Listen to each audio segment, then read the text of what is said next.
सो दोस्तों कैसे आप सब। I hope that guys you are fine guys. This side you are listening your YouTube tutor Kuldeep Singh and today I have got for your new book जिसका नाम है flamingo, जो कि एनसीईआरटी की 12th क्लास की बुक है। इसके फर्स्ट चैप्टर का ही नाम है द लास्ट लेसन। कितनी अच्छी बात है कि पहले चैप्टर का नाम है the last lesson, written by Alphonse Daudet. Guys इस कहानी में हम सीखेंगे कि अपनी भाषा का महत्व क्या होता है, अपनी भाषा क्या होती है। एक्चुअली ये कहानी जो है फ्रेंच के द्वारा सुनाई गई। फ्रेंच नाम का इस कहानी में एक लड़का है और उसके अंतिम फ्रेंच पार्ट के बारे में, फ्रेंच लैंग्वेज जो होती है उसके बारे में बात हो रही है। उसका अंतिम पार्ट था और उसके जो टीचर थे मिस्टर हैमल, उनका ये अंतिम दिन क्यों था, यानी क्यों वो आखिरी बार फ्रेंच लैंग्वेज पढ़ा रहे थे और ये जो फ्रेंच नाम का बच्चा था ये क्यों पढ़ रहा था और सभी लास्ट बार क्यों पढ़ रहे थे। तो स्टार्ट करते हैं। कहानी क्या है। अल्फोंस डोडेट ने लिखा है कि उनका जन्म 1840 में हुआ था और उन्होंने खुद फ्रांस और प्रूसिया के बीच युद्ध देखा था। पार्ट फ्रांस और प्रूसिया के युद्ध के बीच की पृष्ठभूमि पर आधारित है और यह भाषाई रूढ़िवादिता के विषय पर भी प्रकाश डालती है। तो गाइस स्टार्ट करते हैं। यह अल्सेस में किसी भी सामान्य दिन की तरह था, लेकिन फ्रेंच उस दिन स्कूल के लिए बहुत लेट हो चुका था। अपने रास्ते में वह उन चीज़ों के बारे में सोचता जा रहा था जो स्कूल जाने के बजाय कर सकता था, जैसे पक्षियों को जंगल में देखना या फिर सोल्जर्स की ड्रिलिंग करते हुए देखना। वह स्कूल जाने से डर रहा था क्योंकि वह जानता था कि उसके शिक्षक मिस्टर हैमल पार्टिसिपल के रूल पूछेंगे, जो कि उसने याद नहीं किए थे। जब वह टाउन हॉल के पास से गुजरा, उसने बुलेटिन बोर्ड पर सामने भीड़ देखी और वह सोचने लगा कि क्या बात हो सकती है। बुलेटिन बोर्ड को पढ़ने वाले लोहार वासर ने उससे कहा कि इतनी जल्दी मत करो, इतनी जल्दी मत जाओ फ्रेंच, तुम अपने स्कूल पर समय से पहुंच जाओगे। फ्रेंच ने सोचा वह उसका मजाक उड़ा रहा है। आमतौर पर छात्रों द्वारा एक साथ पाठ दोहराने, टेबल खोलने और बंद करने और अन्य आवाज़ों के कारण स्कूल में शोरगुल होता था। लेकिन यार उस दिन जो था, फ्रेंच स्कूल पहुंचा तो सब कुछ शांत था और वह किसी को बिना देखे अपनी सीट पर जाना चाहता था, बिना कुछ कहे, ना कि उसके टीचर ने उसे डांटा। तो फ्रेंच अपनी सीट पर जाने के लिए बहुत ही डरा हुआ था क्योंकि उसने सोचा था मिस्टर हैमल द्वारा वो डांटा जाएगा। लेकिन जब उसने कक्षा में प्रवेश किया, मिस्टर हैमल ने उसे बैठने के लिए कहा, कुछ भी नहीं कहा, ना ही उससे कुछ सुना।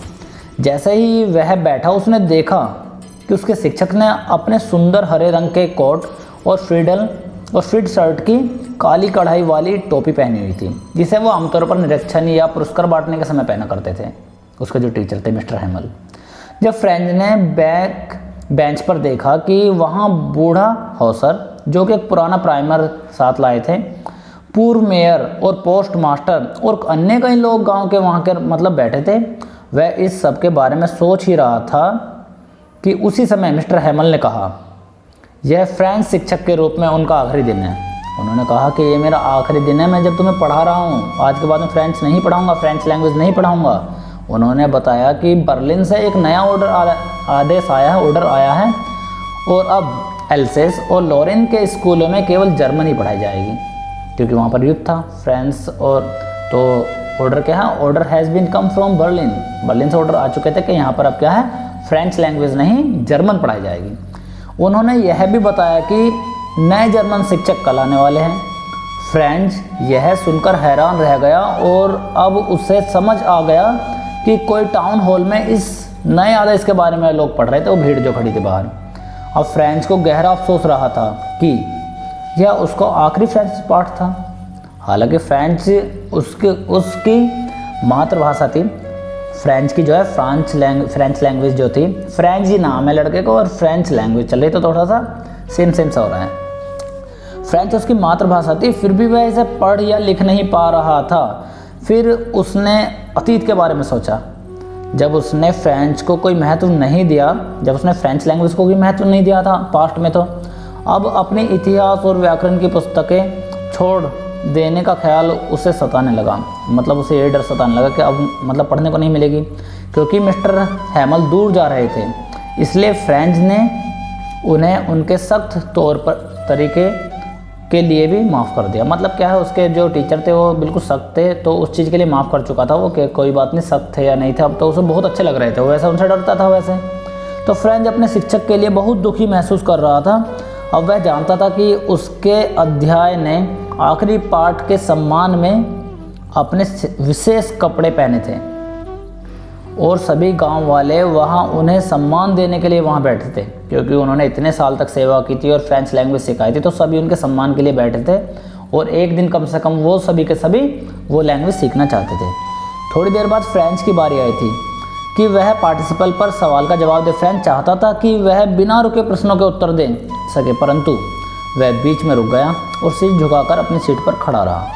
तब मिस्टर हैमल ने उसे बताया वह उसे डांटने नहीं वाले हैं, क्योंकि वह जानते थे कि अल्सेस में लोग हमेशा सीखने की चीज़ों को कल पर टाल देते हैं। हर कोई बच्चा मतलब ये कह देता था कि सर हम कल सुनाएंगे और कल बोलेंगे, और उन्हें इसके लिए खुद को भी दोषी माना, क्योंकि कभी कभी ऐसा होता था। उन्होंने कहा कि प्रूसिया के लोग हमसे इस बारे में सवाल करेंगे कि हम खुद फ्रेंच नहीं कह अपने आप को फ्रेंच कैसे कह सकते हैं, जब हमें वो भाषा ना तो बोलनी आती है ना ही लिखनी आती है, हम कैसे फ्रेंच कह सकते हैं अपने आप को।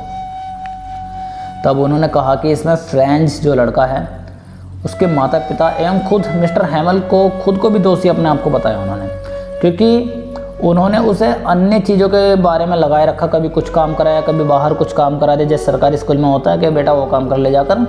जब उसे पढ़ना चाहिए था उस टाइम पर उन्होंने काम कराया, तो मिस्टर हैमल अपने आप को भी और उसके माता पिता को भी दोषी मान रहे थे। फिर उन्होंने अपनी स्पष्टता और तर्क के लिए फ्रेंच भाषा की प्रशंसा की और बताया कि भाषा कैसे महत्वपूर्ण होती है। उन्होंने कहा कि गुलाम लोगों के लिए भाषा एक चाबी के समान होती है, जिसे वे अपनी स्वतंत्रता के लिए इस्तेमाल कर सकते हैं। जब तक आदमी अपनी भाषा से जुड़ा रहता है उसके पास अपनी आज़ादी की चाबी होती है।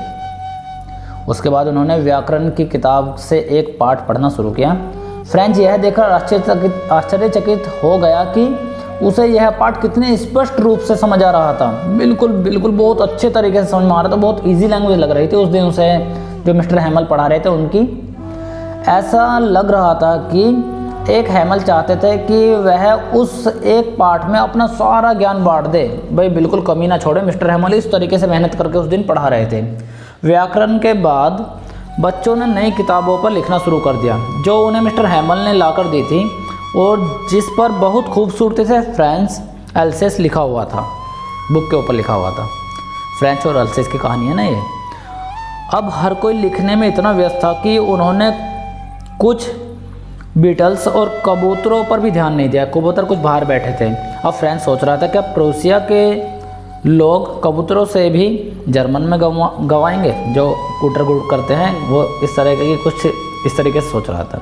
तो फ्रेंच ने देखा कि मिस्टर हैमल एकदम स्थिर बैठकर कक्षा में सब कुछ देख रहे थे। ऐसा लग रहा था कि जैसे वह अपने दिमाग में सब कुछ बसा लेना चाहते थे, क्योंकि अगले दिन उन्हें देश छोड़ना था और उनकी बहन ऊपर कमरे में ट्रक पैक कर रही थी, जो बैगेज वगैरह होता पैक कर रही थी हर एक चीज़।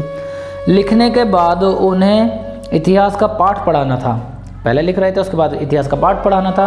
अब बूढ़ा होसर खड़ा हुआ और उसने चश्मा पहन लिया और प्राइमर पढ़ना शुरू किया, जो कि वो अपने साथ लाया था, जो स्टार्टिंग में बताया था ना, एक बूढ़ा होसर बैठा था, होसर नाम है उसका, और उसकी आवाज़ काँप रही थी क्योंकि बूढ़ा था।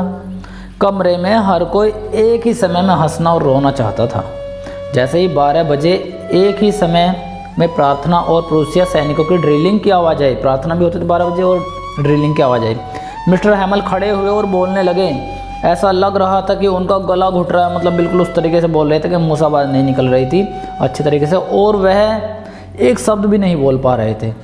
इसलिए उन्होंने ब्लैक बोर्ड की ओर रुख किया और चौक का एक टुकड़ा उठाया और जितना बड़ा हो सकता था लिख दिया, विवा ला फ्रांस।